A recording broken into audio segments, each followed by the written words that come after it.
Agora, trabalhar com pastor de juventude da Igreja Batista da Lagoinha deve ser puxado, né, queridos? Porque tem quantitativo de quantos jovens tem? Assim, estatística? Assim? A gente já chegou numa média, assim, alguns anos atrás, de mais ou menos 9 mil jovens. 9 mil? Meu Deus. 9.500 era uma Só o pessoal de casa saber, Matheus estava conversando, pastor Matheus. Se eu chamar de Matheus, não liga não. Não, Matheus, eu não tenho isso. Às vezes sai só o Matheus. Pode ficar tranquilo. Cássio pastor também. Exato. Pode chamar de casa também, não tem problema.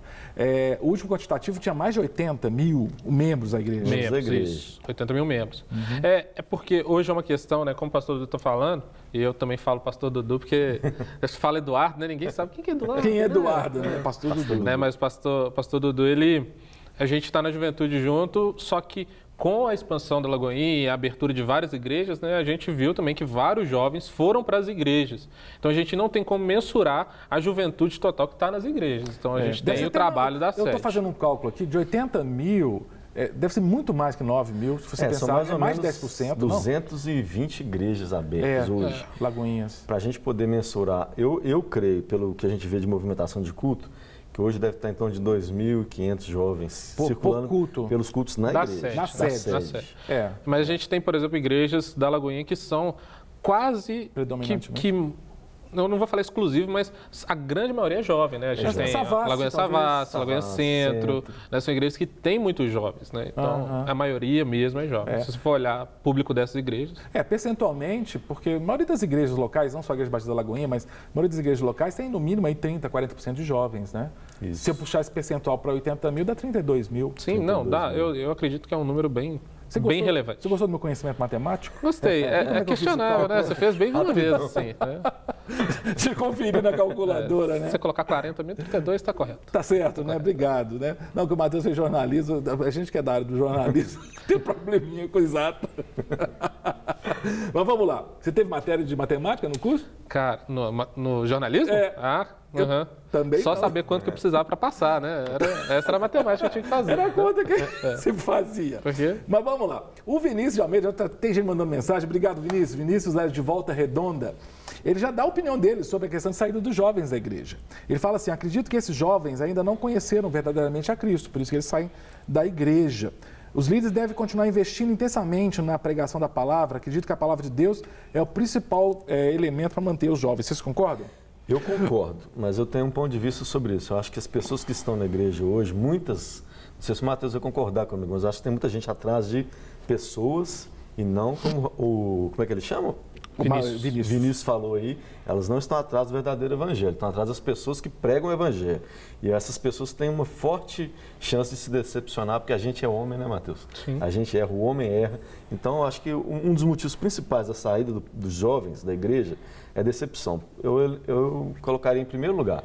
Decepciona com as mudanças que acontecem dentro de uma igreja, igual a Lagoinha, por exemplo, uma igreja está sempre mudando.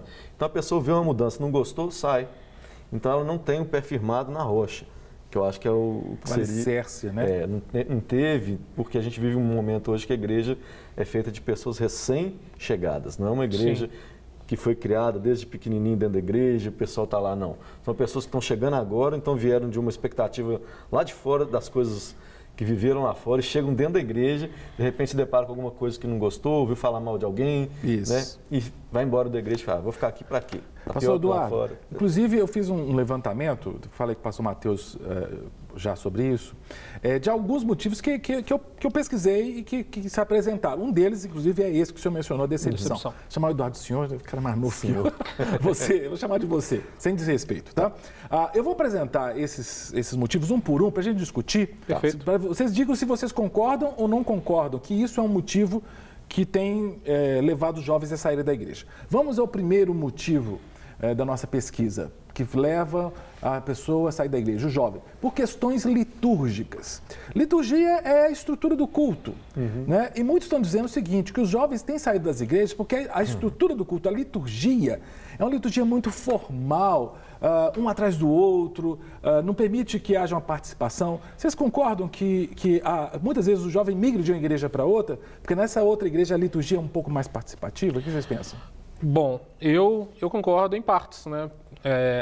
Não tem como ter algumas coisas que já ficaram convencionadas no nosso culto, né? No culto cristão que a gente tem hoje. Né? E tem coisas que não tem como tirar. Mas também as igrejas precisam saber com quem que elas estão lidando, para quem que elas estão comunicando algumas coisas. Então, dependendo da forma como é feito o culto, certamente umas e outras não vão se agradar. O pastor Márcio ele sempre vai falar, né, que às vezes muda alguma coisa e a senhora chega para ele e fala, pastor, mas eu não gostei daquela dança. Ele falou, filho, a dança não era para você, né? Porque não é a gente precisa entender que tem que saber comunicar para um determinado tipo de público. A gente tem que entender isso. Então, assim, se você ficar assim, mas tem umas que são mais religiosas demais, tem umas que são mais quadradas, outras podem fazer mais coisas, pintou a igreja de preto, agora tem luz aqui, não pode ter luz. Então, a gente vai entrar numa questão que é assim, não é Bíblia mais, né? A gente passou já daquilo que o Cássio pensa, que o Mateus pensa, que o Eduardo pensa. Eu acho que se tratando de jovem, o problema está na sua mão aí.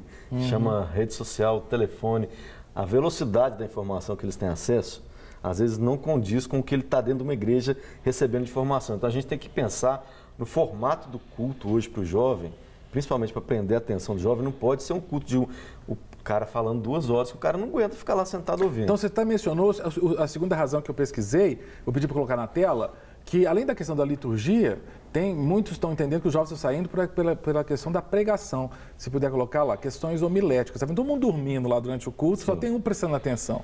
Porque parece que o estilo da pregação também tem isso que você está falando, essa pegada de alcançar. Eu acho que tem que ter uma revisão dentro da igreja, das igrejas, não é da Lagoinha, mas das igrejas, sobre como a gente prende a atenção do jovem nessa época que a gente está vivendo. Porque não é simplesmente pegar lá alguém que fala legal e pôr falando, mas tem que pôr alguém que sabe interagir com o jovem na dinâmica dele. Mateus, você que é da área de comunicação também, você também trabalha no Ministério de Comunicação, por exemplo, pensando na Lagoinha, sede, atrás a gente tem agora agora sim, já há algum tempo, uma tela. E eu já tenho percebido um LED, que vários pastores têm usado... Interagido com o LED, mostrado vídeos, mostrando as partes da mensagem. Você entende que isso pode ajudar a prender a atenção do jovem? Com certeza, com certeza. E aí, nem é só o jovem, né? Porque a gente está mudando uma geração. Então... O jovem de hoje, ele é assim, mas o adolescente que está vindo, a criança que está vindo, é mais dinâmico. Ele é mais dinâmico ainda. Então, se a gente... É a mesma questão da escola, Cássio. A escola, ela é do mesmo jeito há quantos anos? O ensino da escola é do mesmo jeito. A igreja, ela precisa entender que se a gente pegar, não pode mudar o nosso estilo de pregação, tem que pregar 2 horas. Mas as escolas estão mudando, se você for olhar o ensino médio, hoje já mudou, não é o mesmo da nossa época, não tem nada a ver. O meu foi já foi diferente, né? Mas o que eu falo é assim, não pode mudar, mas se olhar para Jesus... O jeito de Jesus de pregar, muitas vezes, era baseado em perguntas. Então, era um diálogo. Né? O povo chegava lá, Jesus, pode fazer isso, isso, isso? Ele falava, não é bem assim. E explicava. Vinha com uma parábola. E vinha com uma parábola, com uma história. Né? Vocês dois trabalham com aquele maluco daquele Lucinho. O Lucinho é doido. O Lucinho é doido. Mas é interessante, eu observo muito, né? Eu participo, às vezes, pela Rede Super mesmo, no sábado à noite, no culto da mocidade, da juventude, mocidade, né? Eu vejo o Lucinho pregando. O Lucinho é doido. Mas a mensagem dele é extremamente bíblica. Eu acho isso muito legal, cara. Mas isso é o que tem que ser. E aí é que não pode perder a essência. Porque tem muita gente que quer... eu quero fazer uma coisa divertida. Só que a pregação da pessoa não tem nada de Bíblia. Às vezes nem lê a Bíblia, né? Às vezes nem leva a Bíblia, não fala de Cristo. Né? Então, mas o Lucinho, ele tem muito isso. É um dom mesmo de Deus, né? É lógico que a gente estuda para isso. E nem mas tem gente que tem... Eu creio assim... Eu e o Mateus somos pastores. Nem todo mundo vai chegar num nível Lucinho, porque o Lucinho foi escolhido para isso. Aí que vem, eu acho, o problema que a igreja está vivendo hoje. Tem pessoas assim que atraem o jovem para a igreja. Bacana, mas quem vai cuidar? Aí a decepção vem na hora do cuidado, porque chega lá na igreja, é atraído por não vou falar oba-oba não é oba-oba, mas tem um movimento forte que atrai e chega lá, a pessoa fica solta, não sabe para onde vai. É atrativo, né? Igual, você vê a pregação do Lucinho, né? A pregação do Lucinho, ela não é só bem, mas ela é uma pregação divertida. Ele fala, né, que a pregação boa é aquela que faz você rir e chorar. Né? Então, muitas vezes é isso que ele faz, ele prega, você ri, você racha de rir com ele, mas no final você é quebrantado, né? Então, e vem o confronto da mudança diária que é necessário para o cristão, aí o jovem muitas vezes não tem essa paciência. Pô, achei que o negócio era só vir e já estava resolvido. Mas tem que mudar, então tem que dia abandonar o velho hábito, mudar aquelas práticas antigas. E aí então, a complementação, esse né? processo... Que aí vai na pergunta que o rapaz fez, né, o Vinícius, né? Porque uma pessoa, que é um processo mesmo, como o Dudu falou, né? Então uma pessoa... Gente, de novo, o cenário tá caindo aqui? Eu acho que toda vez que vem pastor da juventude da Lagoinha aqui, o cenário boicota a gente. Gente, o Richard veio aqui. E quase caiu?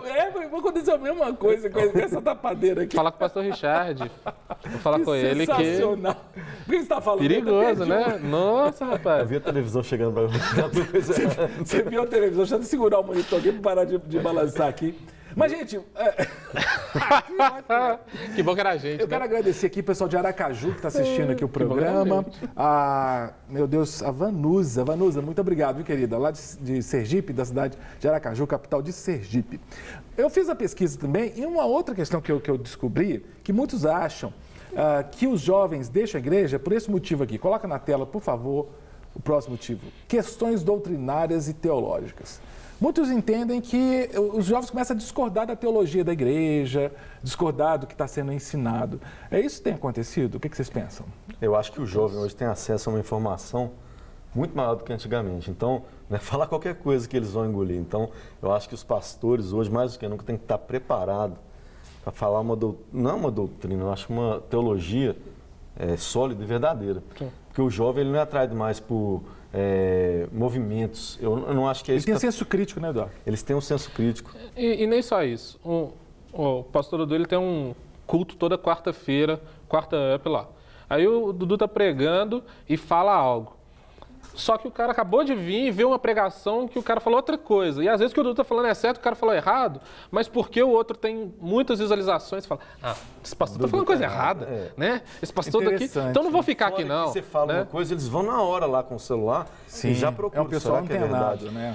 Não é uma coisa... Então, é aquela questão. Para mim, né, quando você consegue colocar a Bíblia, se você tá passando a Bíblia mesmo de fato, né, eventualmente, assim, sinceramente... Se a pessoa não concorda, aí já não é uma culpa sua, porque você está pregando a palavra mesmo, né? Sim. Você não pode variar sua teologia por causa de alguém. Eu que tenho origem em igreja bem tradicional, né? Minha origem é igreja presbiteriana, eu lembro que a gente passou um momento aqui que muitos jovens saíram das igrejas tradicionais, da batista tradicional, da presbiteriana, para igrejas mais renovadas, né? Acontece muito isso também, né? Claro.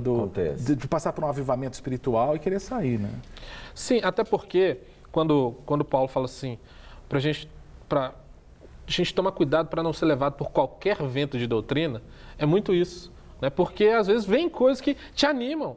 E como a gente está falando do dinamismo do jovem de hoje, às vezes vem algo que deixa ele super excitado. Cara, nossa, eu tenho que ir, eu tenho que fazer, nossa, que divertido, é um mover muito grande. Só que muitas vezes, não é uma condenação, não é um juízo de valor que estou fazendo aqui sobre isso, né? Muitas vezes não tem uma teologia sólida e bíblica, né? E aí você precisa questionar isso. E vai migrar de igreja para igreja. Então, eventualmente vai acabar. Acabar o mover. E quando acabar, a pessoa vai ficar assim, não era isso que o que eu vou fazer, né? Não era isso que eu esperava. Né? Então... Eu acho que a igreja tem que firmar, eu acho que tinha que ser uma coisa, até dentro da nossa própria igreja, não é que uma reciclagem, eu acho que tem que pegar os pastores, juntar todo mundo, fazer uma reciclagem no sentido de quê? O que está sendo pregado em cada igreja? Porque não adianta você ter 220 igrejas igual tem a Lagoinha e cada uma pregar uma palavra. Tem que ser uma igreja que tem uma unidade teológica, uma unidade doutrinária. Sim. Então isso aí para o jovem dá segurança. Porque você vai num culto dentro da mesma denominação, por exemplo, você vai numa igreja, tem um tipo de culto, vai em outro, fala outra coisa totalmente da mesma diferente. Né? Não, então fica complicado para o jovem formar na cabeça dele o que é uma doutrina, o que é uma religião. Então a religião, ela, na verdade, para a gente não tem que ser nada, porque a religião mata. Acho que a religião é um problema dentro do tempo de hoje, é a religião. Sim. A gente tem que deixar de ser religioso e pregar um evangelho verdadeiro, genuíno. Né, que é aquele que a gente crê e que provoca transformação, que tira o jovem de onde ele está e coloca ele no caminho de Deus. É esse o evangelho que tem que ser pregado. Então nós estamos em Sergipe, em Aracaju, Sergipe, vamos para o Vale do Jequitinhonha, para a cidade de Setubinha. Quem manda mensagem para a gente é a querida Fátima. A Fátima diz: a paz, pastor, este programa é uma bênção, tenho aprendido muito, eu fico muito feliz, viu, Fátima? Esse é o nosso propósito mesmo, edificar. A gente não está aqui para fazer entretenimento. Nós estamos aqui para trazer mesmo edificação para a igreja, tentando fazer uma coisa dinâmica, né, pastores? Tratar desses assuntos que são tão importantes para as nossas vidas. Uma outra razão que muitos dizem que é um motivo para que os jovens saiam da igreja é essa aqui que nós vamos ver agora na tela. Eu queria que os pastores dissessem se concordam ou discordam. Questões emocionais. O pastor Eduardo mesmo falou, decepção. Tem muita gente que sai da igreja porque decepciona, né? Estou magoado com aquele pastor. Às vezes para mim, não me cumprimentou. Não me cumprimentou. E na maioria das vezes o pastor nem sabe, né? Nem sabe que fez aquilo. O pastor passou direto, Dudu passou direto e não me cumprimentou. Nossa, tá vendo? Pastor, não, mas aconteceu isso ontem comigo. Eu estava entrando aqui na Rede Super, que o pessoal pensa, por exemplo, Lucinho, eu estava na porta da igreja conversando com o pastor Adriano. Aí eu passei e cumprimentei. Ô Adriano, reverendo, oi Lucinho. O Lucinho olhou para mim assim, não conhece esse cara não? Aí eu entrei. Sabe, eu não posso ficar magoado que o Lucinho não me reconheceu. Não. Ué, não é porque ele é mal educado. Ele tem tanta coisa na cabeça, entende? Você não pode ficar magoado além de tudo, é homem, é gente, tem problema. É ser humano, né? É ser humano, né? Tem dia que a gente acorda com os olhos virados para lá. Não tem jeito, a gente fica... Tem dia que a gente tá com raiva. Briguei com a minha esposa hoje, por exemplo. Tô com raiva dela, mas eu amo ela do meu jeito. Você brigou? Eu briguei. Vim pra cá brigar. Por favor, close aqui. Momento clínica da alma. Pô, chama o pastor Rogério de volta, cara. O cara acabou de sair daqui. As pessoas não entendem que você tem uma rotina normal de vida. Então, às vezes você chega chateado, superar, né? Mas essa parte emocional, ela é muito séria. As pessoas às vezes não são tratadas na emoção dentro da igreja, tratado só como mais um número dentro da igreja, e isso mata a pessoa. Eu vou falar que isso não é só para o jovem, né, cara? Para todas as faixas. Isso não é só para o jovem. Então isso acontece muito, né? Decepção com o pastor, ou às vezes nem com o pastor mesmo, ou com outro irmão da igreja. Com a célula, com o grupo, com e aí ele leva essa decepção, ele às vezes associa essa decepção a Deus, né? Ele não consegue separar as coisas, né? Não consegue falar, poxa, uma coisa é a minha vida com Deus, outra coisa é o que o irmão fez comigo, é o que a igreja às vezes fez comigo, né? Então, e isso faz com que muitas pessoas de fato deixem a igreja. Para receber todas as novidades do canal, inscreva-se e se curtir o vídeo, clique em gostei. Aproveite para acompanhar a Rede Super nas redes sociais.